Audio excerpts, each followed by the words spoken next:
jau sen, bet neteica ne vārdā.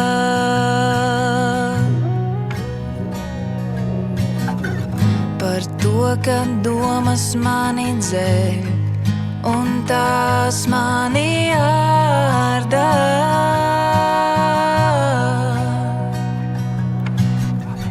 Es mēģināju aizbēgt no visa tā, kas sāp, bet izrādās, ka tāda droša vieta nepastāv.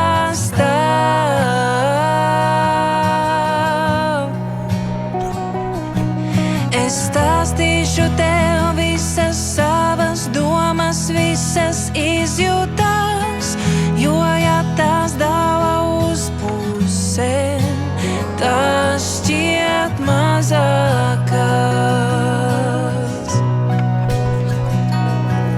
Un tad, kad paliks smagi, apsoli to visu nenest līdz. Es ceru, ka tevi kāds uzklausīs.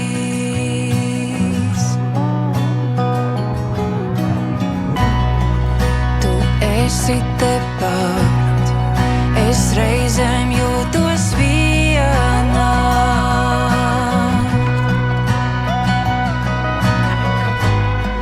Tā it kā starp mums būtu uzbūvēta siena.